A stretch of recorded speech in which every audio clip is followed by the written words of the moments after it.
শুরু হয়ে গেছে ফুটবল বিশ্বকাপের উত্তেজনা। একের পর এক দল ঘোষণা করছে তাদের শক্তিশালী স্কোয়াড। ফুটবল বিশ্বকাপের সবচেয়ে দুই বড় প্রতিদ্বন্দ্বী ব্রাজিল এবং আর্জেন্টিনা। আজকে ভিডিওটিতে আমরা জানব ব্রাজিল ও আর্জেন্টিনার বিশ্বকাপ একাদশ কেমন হবে, কোন দল বেশি শক্তিশালী খেলোয়াড় নিয়ে মাঠে নামবেন। প্রথমে দেখে নেওয়া যাক ব্রাজিল দলের স্কোয়াড। ব্রাজিল দলে কে কে থাকবেন। ফুটবল বিশ্বকাপ ফুটবলের সবচেয়ে বড় মঞ্চ, আর এই মঞ্চে সবচেয়ে সফল দল ব্রাজিল। 5 বারের বিশ্বকাপ জয়ী এই দল কি এবার ট্রফি তুলতে পারবে? আজ আমরা বিশ্লেষণ করব ব্রাজিলের সম্ভাব্য ওয়ার্ল্ড কাপ স্কোয়াড। ব্রাজিল দলের মূলত শক্তি কোথায়? ব্রাজিল সবসময় পরিচিত তাদের অ্যাটাকিং ফুটবল, স্কিল, ফ্লেয়ার আর ক্রিয়েটিভিটি এর জন্য। এই স্কোয়াডে রয়েছে অভিজ্ঞতা প্লাস তরুণদের প্রতিভার দারুণ সংমিশ্রণ। ব্রাজিল দল অ্যাটাকিংয়ে সবচেয়ে বেশি এগিয়ে। চলো শুরু করি আক্রমণ ভাগে কে কে রয়েছে ব্রাজিলের। শুরুতে নেইমার, দলের সবচেয়ে বড় তারকা। ড্রিবলিং, প্লেমেকিং, ফিনিশিং সব কিছুতেই মাস্টার। এই ওয়ার্ল্ড কাপ হতে পারে তার কেরিয়ারের সবচেয়ে গুরুত্বপূর্ণ টুর্নামেন্ট এবং বলা চলে এই বিশ্বকাপই নেইমার জুনিয়রের জন্য শেষ বিশ্বকাপ। নেইমারের সাথে রয়েছে আরেক অ্যাটাকিং ফুটবলার ভিনিসিয়াস জুনিয়র, যিনি বর্তমানে রিয়াল মাদ্রিদের অ্যাটাকিং পজিশনে খেলে থাকেন। বর্তমান সময়ের অন্যতম ভয়ঙ্কর এই উইঙ্গার তার স্পিড আর স্কিল ডিফেন্ডারদের জন্য দুঃস্বপ্নের হয়ে থাকতে পারে। নেইমার জুনিয়রকে নাকি ভিনিসিয়াস জুনিয়রকে, এই দুইজনের মধ্যে কে বেশি গুরুত্বপূর্ণ আপনার কাছে মনে হয়? কে 90 মিনিট অ্যাটাকিং পজিশনে খেলার যোগ্যতা অর্জন করে আপনারা কমেন্টে জানান।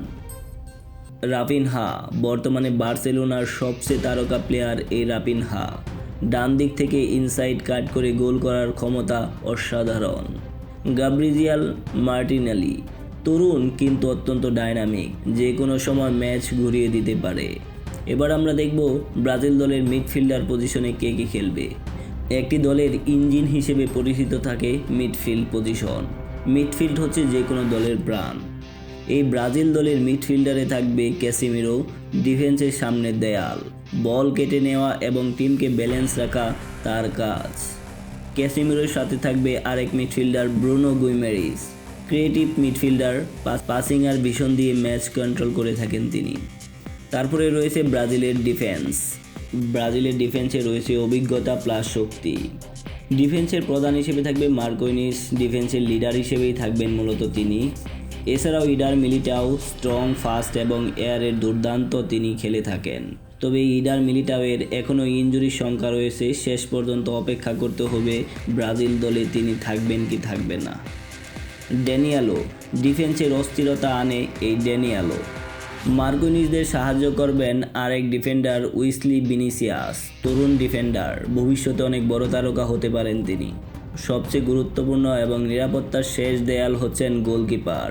এই গোলকিপারের দায়িত্ব ব্রাজিল দলে সামলাবেন এলিসন বেকার, বিশ্বের সেরা গোলকিপারদের একজন তিনি। তার রিফ্লেক্স এবং সেভ ম্যাচ জিতিয়ে দিতে পারে যে কোনো মুহূর্তে। ব্রাজিল দলের কোচ এবং স্ট্র্যাটেজি হচ্ছে কার্লো আনচেলত্তি। সাবেক এই রিয়াল মাদ্রিদের কোচ কার্লো আনচেলত্তি তিনি ব্রাজিল দলের ডাগ আউট সামলাবেন। তার অভিজ্ঞতা ব্রাজিলকে আরও শক্তিশালী করে তুলতে পারে। 4-3-3 ফরমেশনে এই দল মূলত সবচেয়ে বিপজ্জনক হয়ে খেলে থাকে। এবার আমরা দেখব ব্রাজিল দলের কিছু শক্তিশালী দিক। শক্তিশালী আক্রমণ করে থাকে তারা, বিশ্বমানের উইঙ্গার রয়েছে ব্রাজিল দলে এবং অভিজ্ঞ মিডফিল্ডার রয়েছে তাদের দলে এবং বিশ্বমানের সেরা গোলকিপারও রয়েছে তাদের দিকে। এই শক্তি থাকা সত্ত্বেও ব্রাজিল দলের কিছু দুর্বলতা রয়েছে, যেমন ডিফেন্স মাঝে মাঝে দুর্বল হয়ে যায়, যেমন তারা কী খেলছেন তারা কিছুই বোঝে না। এছাড়াও নেইমারের উপর বেশি নির্ভরতা তাদের দলকে ভোগাতে পারে। সব কিছু ঠিক থাকলে এই দল ট্রফির জন্য সবচেয়ে বড় দাবিদার, কিন্তু ফুটবল সবসময় অনিশ্চয়তার খেলা।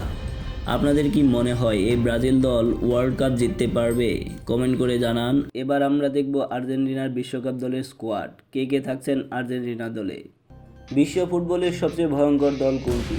যে দলে আছেন ফুটবলের জাদুকর Lionel Messi, goal machine Lautaro, তরুণ তারকা এনজো আর দেয়ালের মতো ডিফেন্স। আজকের ভিডিওটিতে আমরা দেখব আর্জেন্টিনার সম্ভাব্য সেরা একাদশ, যারা 2026 বিশ্বকাপে পুরো পৃথিবী কাঁপিয়ে দিতে পারে, আবারও হতে পারে চ্যাম্পিয়ন।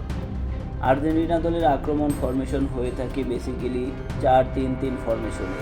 দলের শক্তি হলো মিডফিল্ডের নিয়ন্ত্রণ, দ্রুত কাউন্টার অ্যাটাক এবং অভিজ্ঞ ডিফেন্স।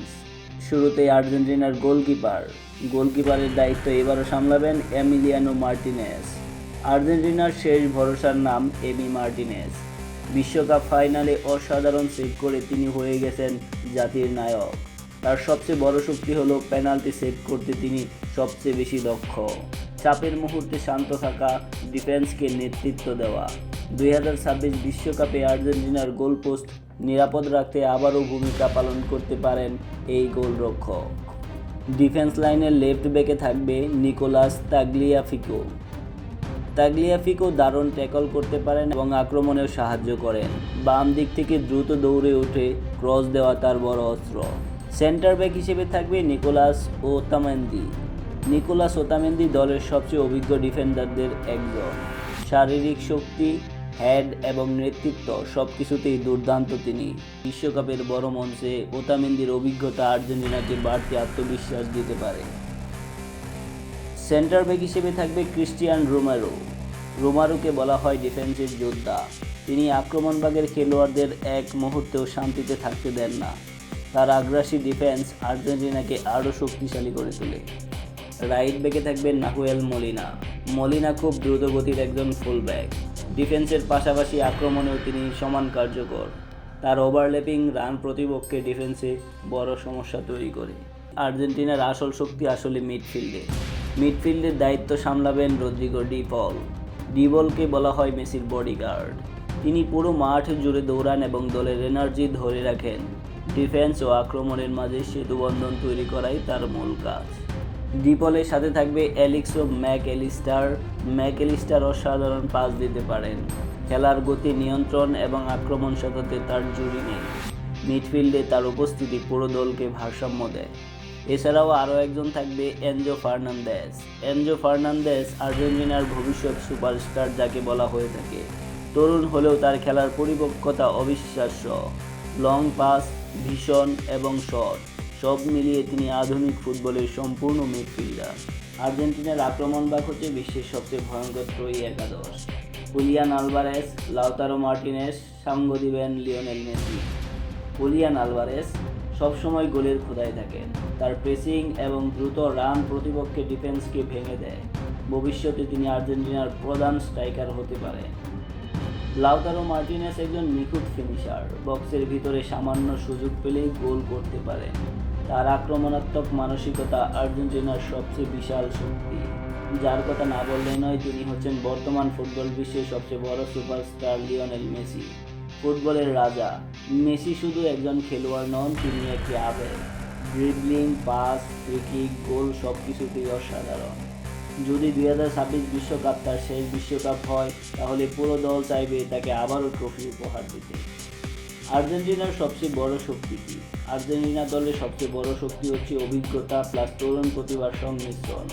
শক্তিশালী মিডফিল্ড, বিশ্বসেরা আক্রমণ ভাগ, দুর্দান্ত টিম কেমিস্ট্রি, চাপের ম্যাচ জেতার মানসিকতা। তবে এই সকল সত্ত্বেও এই দলের বেশ কিছু দুর্বলতা রয়েছে। সেটি হচ্ছে কিছু খেলোয়াড় বয়সে বেড়ে যাচ্ছে, ডিফেন্সে গতি সমস্যা হতে পারে। মেসির উপর অতিরিক্ত নির্ভরতা এই দলকে কিছুটা হলেও পিছনে নিয়ে যেতে পারে। তবে সঠিক পরিকল্পনা থাকলে এই দল আবারও বিশ্বকাপ জিততে পারে। আপনাদের মতে 2026 বিশ্বকাপে আর্জেন্টিনার সবচেয়ে গুরুত্বপূর্ণ খেলোয়াড় কে হবে? মেসি, এনজো নাকি লাউতারো? কমেন্টে জানান। আর ফুটবলে এমন ধরনের ভিডিও পেতে চ্যানেলটিকে সাবস্ক্রাইব করে ভুলবেন না। আপনাদের কি মনে হয় কোন দল বেশি শক্তিশালী? ব্রাজিল কি তাদের হেক্সা পূরণ করতে পারবে এই দল নিয়ে, নাকি আর্জেন্টিনা তাদের চতুর্থ শিরোপা ধরে রাখতে পারবে?